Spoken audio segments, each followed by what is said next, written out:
കുറേ ദിവസത്തെ മുസ്തഫാൻ്റെ ആഗ്രഹം കേട്ടോ പുഴയിലോട്ട് പോകണമെന്ന്. അങ്ങനെ ഓൻ്റെ ആഗ്രഹം മാനിച്ചുകൊണ്ട് നമ്മളങ്ങനെ പുഴയിലോട്ട് പോയി. നമ്മൾ പോയിട്ടുള്ളത് പാറൽപ്പുഴയിലോട്ടാണ് കേട്ടോ. അവിടെ എത്തിയപ്പോൾ നമ്മൾ മാത്രമേ ഉണ്ടായിരുന്നുള്ളൂ. ഇവൻ്റെ എക്സൈറ്റ്മെൻറ്റ് കണ്ടാത്തോണം ഇവൻ ലൈഫിൽ പുഴ കണ്ടിട്ടേ ഇല്ല എന്ന്. ഞാൻ പിന്നെ അതിൻ്റെ ഭംഗി നോക്കിയിരിക്കുന്നു കേട്ടോ.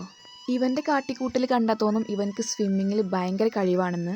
പക്ഷെ ആ പ്രതീക്ഷയൊക്കെ തെറ്റായിരുന്നു ഗൈസ്. വെള്ളത്തിലിറങ്ങിയപ്പോഴാണ് മനസ്സിലായത് ഇവൻക്ക് നീന്താൻ അറിയില്ലാന്ന്. പിന്നെ ഓനക്കൊരു ചെറിയ ക്ലാസ് കൊടുത്തപ്പോൾ ഓൻ സെറ്റായി. നീന്തലിൻ്റെ ABCD ഒന്ന് സെറ്റായപ്പോൾ മുസ്തഫ ചെറിയൊരു കോമ്പറ്റീഷൻ വെച്ചു, ആര് ജയിക്കും.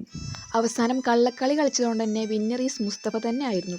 കുറേ നേരത്തെ നീന്തൽ പരിശ്രമത്തിനൊടുവിൽ മുസ്തഫ പുഴയിൽ നിന്നും ക്വിറ്റ് ചെയ്ത് പോയി. കുറേ നേരം വെള്ളത്തിൽ നിന്നുകൊണ്ട് തന്നെ മുസ്തഫാൻ്റെ പകുതി എനർജിയും പോയിട്ടുണ്ടായിരുന്നു. പിന്നെ ഓനെ കുളിപ്പിച്ച് സെറ്റാക്കി ഡ്രസ്സൊക്കെ ചേഞ്ച് ചെയ്തു. അങ്ങനെ ഒരുപാട് നേരത്തെ നീന്തൽ പരിശ്രമത്തിനൊടുവിൽ നമ്മളങ്ങനെ വീട്ടിലേക്ക് പോവാണ്. അപ്പം അത്രേ ഉള്ളൂ, ബായ്.